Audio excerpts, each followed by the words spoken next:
Sixth question பாருங்க. An elevator descends into mine shaft at the rate of 5 meter per minute. அதாவது எலிவேட்டர்னா lift அது 1 மினிட்டுக்கு 5 meter டிஸ்டன்ஸில் என்ன இருக்குது கீழே போயிட்டுருக்கு. மைனஸ் சுரங்கம்னு சொல்லுவோம்ல, அந்த சுரங்க வாய்க்குழியில் போயிட்டுருக்கு. Next if the descent start from 50 meter above the ground level. இப்போ லிஃப்ட்டு கீழே போயிட்டு இருந்துச்சா, திரும்ப இப்போ இங்கே எங்கே இருக்குன்னா கிரவுண்ட் ஃப்ளோரில் இருந்து அபோவ் 50 மீட்டர் இந்த இடத்துல லிஃப்ட் இப்போ போயிருக்கு. சரியா, கிரவுண்ட் ஃப்ளோர்லேருந்து 50 மீட்டர் டிஸ்டன்ஸில் இருக்குது. அவங்க கேட்குறது என்னென்னா how long will it take to reach -250 meter. அப்போனா -250 மீட்டருக்கு ரீச் ஆக எவ்வளோ டைம் எடுக்கும்னு கேட்குறாங்க. அப்போனா இங்கே மைனஸில் நம்ம கிரவுண்ட் ஃப்ளோர்லேருந்து கீழே வந்துடும், அதான் மைனஸ். ஓகேவா, அப்போனா இந்த 50 மீட்டர்லேருந்து இந்த -250 மீட்டர் வரைக்கும் இருக்க ஃபஸ்ட்டு டோட்டல் டிஸ்டன்ஸ் எவ்வளோ நம்ம பார்க்கணும். ஓகேவா, அப்போனா ரெண்டுக்கு டோட்டல் டிஸ்டன்ஸ்னால் அந்த 50 மீட்டரையும் 250 இங்கே மைனஸ் போட்டிருக்குது, இங்கே கிரவுண்ட் ஃப்ளோர் விட்டு கீழே வந்திருக்கா, அதனால தான் மைனஸ் இருக்குது. இப்போ டோட்டல் டிஸ்டன்ஸ்னால் 50 மீட்டரையும் 250 மீட்டரும் நம்ம ஆட் பண்ணணும். So 50 meter plus 250 meter add பண்ணோம்னா நம்மளுக்கு என்ன வரும், 265 மீட்டர் வரும். இது வந்து டோட்டல் டிஸ்டன்ஸ்.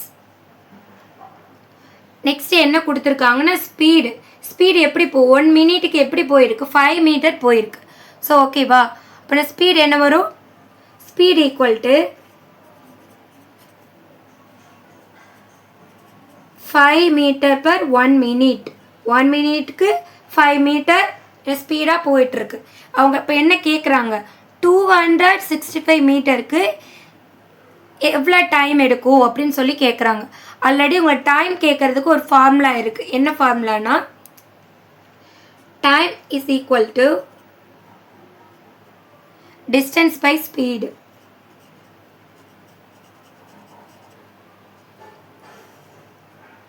ஸ்பீட் ஓகேவா. இப்போ நம்ம ஒர்க் அவுட் பண்ணோம்னா ஆன்சர் ஃபைண்ட் அவுட் பண்ணிடலாம். இப்போ டிஸ்டன்ஸ் வந்து டோட்டல் டிஸ்டன்ஸ் எவ்வளவு 265, ஸ்பீடு எவ்வளோ 1 மினிட்டுக்கு 5 மீட்டர். ஸோ இது ரெண்டையும் என்ன பண்ண போகிறோம், டிவைட் பண்ண போகிறோம். நான் இந்த இடத்துல வந்து டிவைட் பண்ணி காமிக்கிறேன். ஸோ 5 டேபிள் சொல்லுங்கள். 5 5 25 வரும். இது 26 25 மைனஸ் பண்ண 1 வரும்.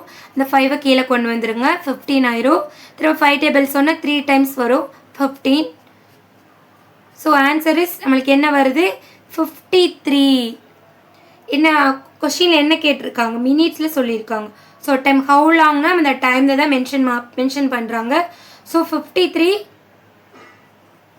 மினிட்ஸ். ஓகே, புரிஞ்சிருச்சு. அதாவது ஒரு எலிவேட்டர் லிஃப்ட்டு என்னன்னா ஃபஸ்ட்டு மைனாக அந்த சுரங்கம்னா கீழே ஓகேவா, சுரங்கத்தில் வந்து போயிட்டுருக்கு. அது மினிட்டுக்கு 5 மீட்டர் டிஸ்டன்ஸில் போயிட்டுருக்கு.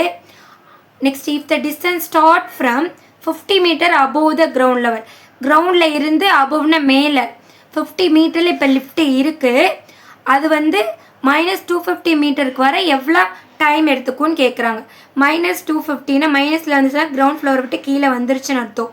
அப்போனா இந்த டிஸ்டன்ஸில் மேலே 50 மீட்டர்லேருந்து இந்த -250 மீட்டருக்குள்ளே டிஸ்டன்ஸ் முதல்ல கண்டுபிடிக்கணும். ஸோ இது ரெண்டையும் நம்ம ஏன் மைனஸ் போட்டிருக்கோம், இங்கே மைனஸ் போடக்கூடாதுன்னு கேட்காதீங்க. அதாவது என்னென்னா இது வந்து கிரவுண்ட் ஃப்ளோர் கீழே இறங்குறதுனால நம்ம மைனஸ் சைன் இருக்குது. நம்ம டோட்டல் டிஸ்டன்ஸ் பண்ணுறப்ப இந்த 15யும் 215 தான் ஆட் பண்ணணும். ஆட் பண்ணிவிட்டேன். ஸ்பீடு வந்து 1 மினிட்டுக்கு 5 மீட்டர். ஸோ என்ன பண்ண டைம்க்கோட ஃபார்ம்னா distance by speed. Total distance நம்ம கண்டுபிடிச்சிருக்கோம். ஸ்பீடு வந்து 5 மீட்டர்னு தெரியும். இது ரெண்டையும் டிவைட் பண்ணிவிட்டு நம்மளுக்கு என்ன கிடைக்குது, 53 மினிட்ஸ் கிடைக்குது. அப்போனா how long will it take the reach -250 meter. 53 minutes will take reach -250 meter. Okay, இந்த சம் உங்களுக்கு புரிஞ்சிருக்கும்னு நினைக்கிறேன். ஃபஸ்ட்டு எந்த கொஷின் கொடுத்தாலும் கொஷினை அண்டர்ஸ்டாண்ட் பண்ணிவிட்டு நீங்கள் ஆன்சர் பண்ணுங்கள். ஓகேவா, உங்களுக்கு வீடியோ பிடிச்சிருந்துச்சுன்னா மேஜிக் மேக்ஸ் தமிழ் சேனலை சப்ஸ்கிரைப் பண்ணுங்கள். சப்ஸ்கிரைப் பண்ணாமல் இருந்தால் சப்ஸ்கிரைப் பண்ணுங்கள். தேங்க்யூ ஃபார் வாட்சிங்.